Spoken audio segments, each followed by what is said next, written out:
Bai Hua Fofa adalah dharma yang mendalam dan diuraikan oleh Mas Leru. Menggunakan bahasa sehari-hari, menggunakan filosofi kehidupan, dan menggunakan contoh sederhana di kehidupan sehari-hari untuk menjelaskannya. Di dalam Bai Hua Fofa, kita bisa memahami teori dharma yang mendalam dan memunculkan kembali sifat kebudayaan kita semua untuk mengubah nasib kita. Silakan menonton Bai Hua Fofa Mas Leru.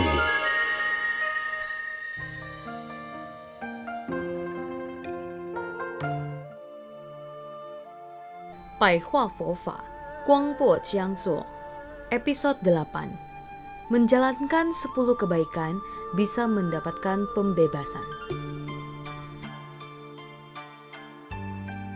Banyak orang telah mendengarkan suku berkata bahwa seseorang yang menjalankan 10 kebaikan kusala kamapata, maka setelah meninggal mereka dapat pergi ke atas langit. Meski Anda tidak membina diri, Anda tetap bisa pergi ke atas langit. Jika tidak dapat melakukan 10 kebaikan, kusala kamapata, maka akan berubah menjadi 10 keburukan, akusala kamapata.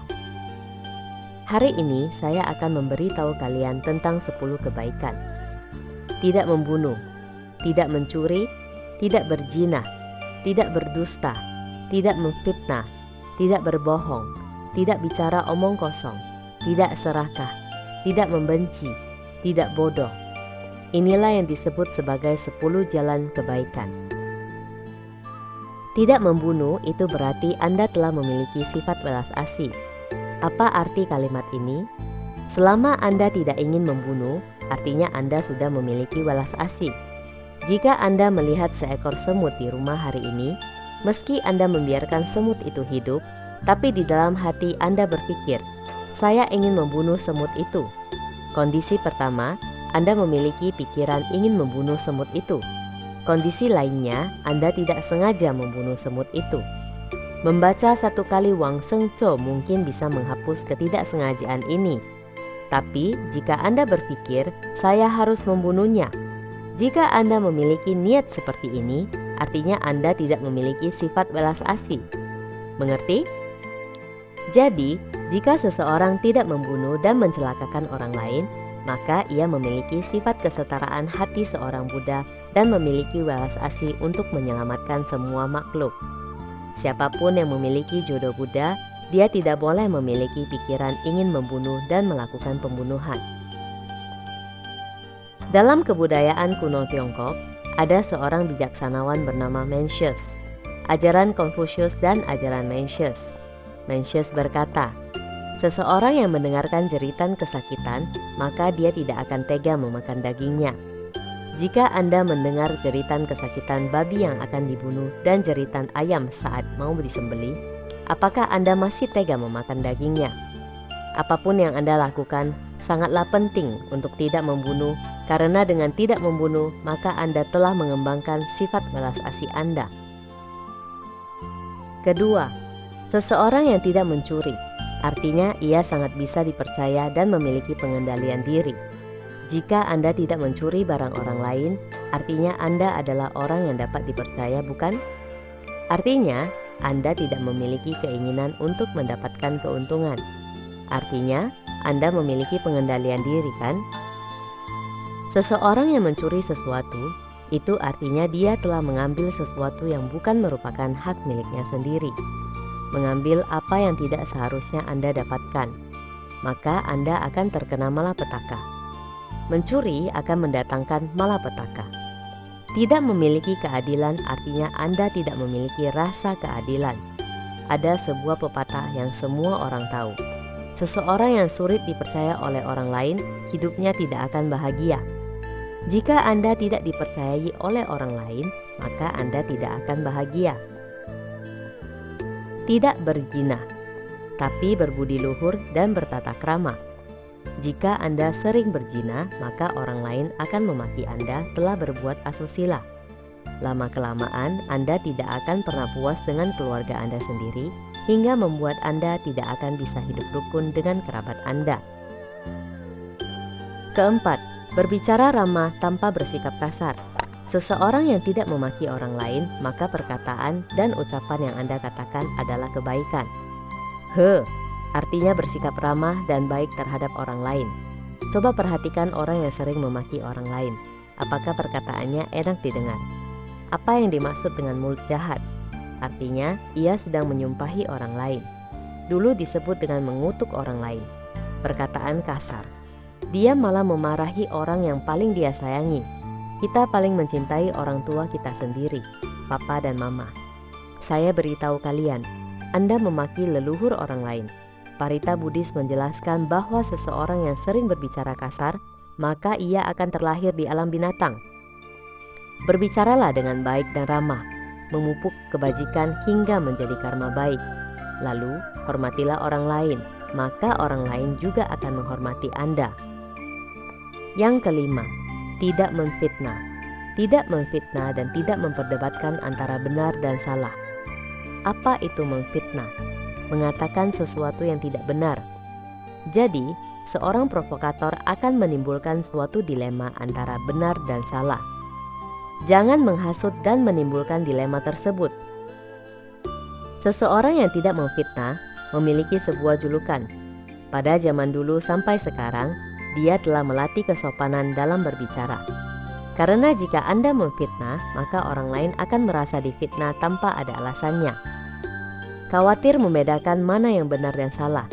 Anda membicarakannya ini dan itu hingga mempengaruhi kondisi mental seseorang.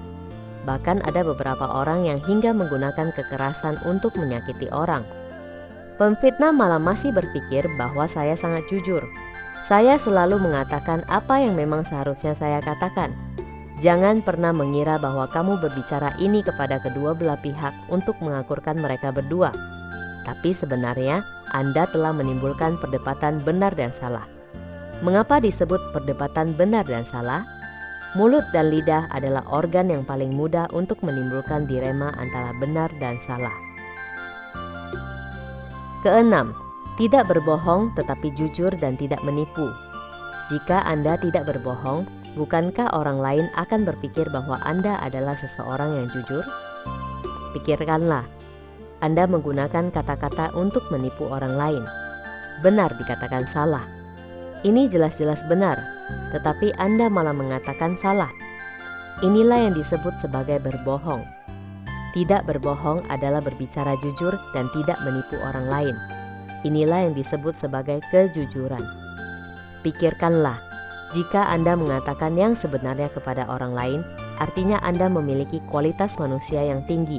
Orang yang benar-benar memiliki kebijaksanaan, maka ia tidak akan berbohong. Dia memberitahu Anda tentang sebuah masalah dan bekerja sama dengan Anda untuk menemukan cara untuk menyelesaikannya. Dia tidak akan menyalahkan orang lain, justru ia akan berterima kasih kepada orang lain. Tidak bicara omong kosong. Apa artinya tidak bicara omong kosong? Bersikap sopan tanpa berbicara omong kosong. Apa itu omong kosong? Disebut sebagai retorika. Jelas-jelas hal ini tidak seperti ini, namun dia malah menjelaskannya secara berlebihan dan perkataan dia selalu ada benarnya. Mengerti? Ada sebuah kalimat di dalam omong kosong yang harus diperhatikan, yaitu sembrono dan kurang ajar. Jika seseorang perempuan mengucapkan kata-kata tidak senonoh kepada seorang pria dan mengucapkan kata-kata yang memiliki makna tidak senonoh, inilah yang disebut kesembronoan. Jadi, Buddha sama sekali tidak mengizinkan hal tersebut. Jika apa yang Anda ucapkan bisa membuat orang lain memiliki pikiran asusila, ini disebut sebagai membuat candaan yang dikira dapat membuat orang lain senang. Anda menipu dia dengan kata-kata manis dan pada akhirnya dia merasa sangat bahagia.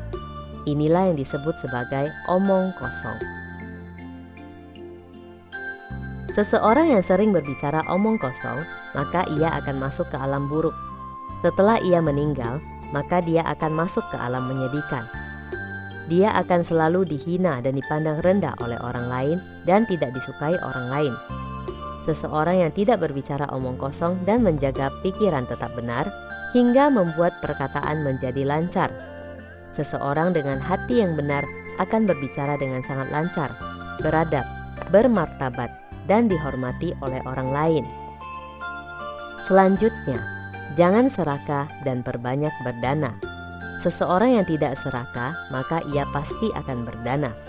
Sedangkan jika seseorang sangat serakah dan menginginkan semuanya, maka dia tidak akan bersedia berdana. Coba perhatikan kamar seseorang yang penuh dengan tumpukan baju. Dia tidak akan bersedia memberikan satu baju pun kepada Anda. Dia hanya akan memberikan baju yang sudah lusuh saja untukmu. Keserakahan artinya tidak bersedia memberikan hartanya kepada orang lain. Tidak bersedia memberikannya kepada orang lain disebut sebagai orang yang tidak bersedia berdana. Mengerti? Tidak bersedia berdana, dia hanya ingin memilikinya sendiri. Berikan kepada saya menginginkan semuanya. Mengerti? Jika ada orang berkata, tidak apa-apa, saya tidak menginginkannya. Ayo, mari berbagi dengan semua orang. Saat Anda berbagi sesuatu dengannya, dia akan berkata, ayo, mari kita semua berkumpul. Itu berarti orang ini senantiasa memikirkan semua makhluk. Apa itu keserakahan? Mengejar sesuatu yang berlebihan. Terlalu banyak hal yang dikejar. Mengerti? Mengejar sesuatu yang berlebihan dapat memberikan dampak buruk, menimbulkan dosa. Mengerti? Dosa yang menjerat tubuh. Ada perkataan bahwa seseorang yang tidak serakah, maka orang ini akan mengumpulkan berkah dan kebajikan, dan perlahan-lahan akan timbul belas asih dan keinginan untuk berbagi. Karita Buddha menjelaskan bahwa barang siapa mampu berdana, maka ia dapat memperoleh kekayaan. Seseorang yang bersedia memberi dan berdana kepada orang lain. Mari kita makan bersama-sama, bermain bersama-sama.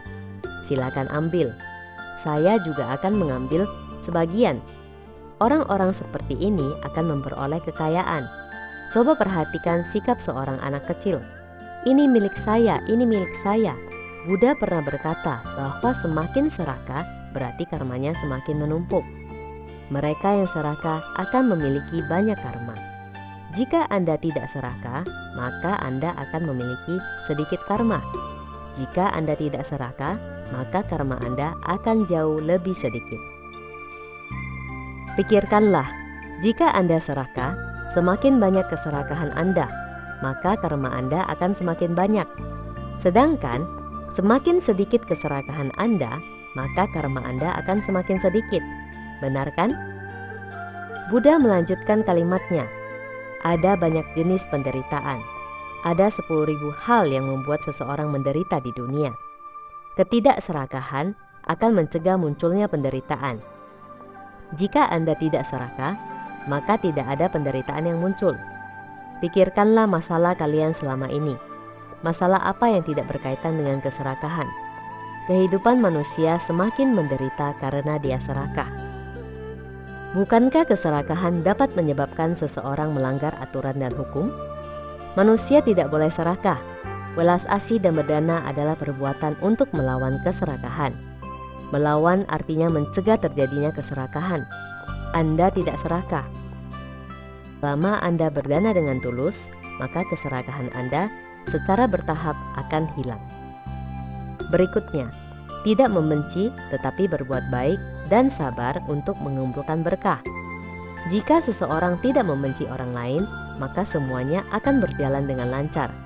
Sedangkan jika seseorang membenci orang lain, maka semuanya tidak akan berjalan dengan baik.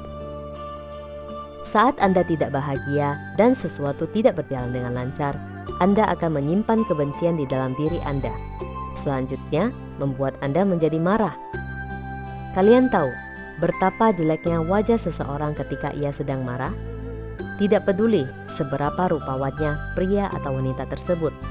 Ketika mereka marah, siapa yang masih terlihat rupawan? Tidak ada satupun orang yang rupawan ketika ia sedang marah. Jadi, amarah itu berada di dalam tubuh Anda. Karena Anda telah memendam kebencian itu di dalam hati Anda, makanya Anda bisa marah hingga membuat bentuk wajah dan tubuh Anda menjadi aneh. Terkadang amarah Anda dapat meledak. Terkadang akan ada bencana yang mengerikan. Akan ada. Misalnya, jika Anda sangat membencinya, maka pikiran Anda akan muncul keinginan untuk membunuhnya sehingga Anda menyakiti orang lain. Banyak gadis yang sedikit cantik, lalu berselisih dengan orang lain. Jika Anda tidak mau dengannya, dia malah semakin mengikuti Anda. Jika Anda masih tetap tidak mau dengannya, maka hancurlah wajah Anda. Ada bukan? Ada pepatah Buddhis yang mengatakan, api yang membakar habis hutan pahala. Banyak teman Buddhis bertanya, Sefu, saya telah membina diri selama bertahun-tahun dan tidak mudah bagi saya untuk mengendalikan diri. Suatu hari, saya hanya marah satu kali. Apakah semua hutan pahala saya telah habis terbakar? Jangan khawatir, hutan pahala Anda yang terbakar itu hanyalah sebagian dari keseluruhannya saja. Jika Anda membina diri selama 5 tahun, maka api itu paling banyak membakar 1 atau 1,5 tahun hutan pahala Anda. Tidak akan habis terbakar, mengerti? Tapi pahala yang terbuang sangat banyak, dan itu tidak sepadan, mengerti?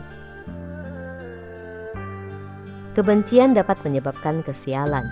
Di dalam kebudayaan Tiongkok zaman dulu, ada kata ren dalam kata sabar. Di dalam kata ren, ini ada huruf pisau di atas hati. Di atas hati dan pisau. Jika Anda tidak sabar, maka pisau itu akan memotong hati Anda. Jika Anda sabar, maka pisau itu tidak akan memotong hati Anda. Pisau itu selalu berada di dalam hati Anda. Jika Anda bersabar, maka pisau itu tidak akan membunuh Anda. Sedangkan jika Anda tidak sabar, maka pisau itu akan memotong hati Anda. Makanya, aksara ren itu ada sebuah pisau di atas hati. Bertahan dari kesialan untuk menghilangkan kekhawatiran Anda. Seseorang yang dapat bertahan dari kesialan, maka ia dapat menghilangkan kekhawatirannya. Sabar merupakan kebajikan moral. Jika orang lain memaki Anda dapat tersenyum dan berkata, "Maaf, saya telah melakukan kesalahan." Itu adalah kebajikan moral Anda. Sang Buddha mengajarkan kita untuk meningkatkan kebijaksanaan dan menjauhi kebencian. Ke-10, jangan menjadi bodoh. Belajar lebih banyak dan tingkatkan kebijaksanaan. Jika seseorang tidak bodoh, artinya ia tidak bodoh dan pasti bisa meningkatkan kebijaksanaannya. Apa itu kebodohan? Keras kepala. Saya benar, saya pasti benar. Artinya, ia adalah seseorang yang keras kepala. Kemudian perlahan-lahan menyimpang dari kepercayaan yang benar. Tanpa kebijaksanaan, maka kebijaksanaan itu akan hilang. Jadi, Buddha mengajarkan kita untuk memahami hukum sebab akibat, bisa membedakan mana yang benar dan yang salah, meningkatkan kebijaksanaan, menjauhi pandangan salah, dan jangan menjadi bodoh. Artinya, jangan menjadi bodoh. Apa yang dilakukan orang ini sangat bodoh. Itulah kebodohan. Apakah kalian mengerti? Seseorang perlu melakukan 10 perbuatan baik ini. Dari 10 perbuatan baik ini, mana yang menurut Anda bukanlah sesuatu hal yang harus dilakukan? Anda mengira bahwa ini belajar dharma. Belajar dharma artinya belajar bagaimana menjadi seorang manusia. Berhasil menjadi seorang manusia artinya dia bisa mencapai kebudaan.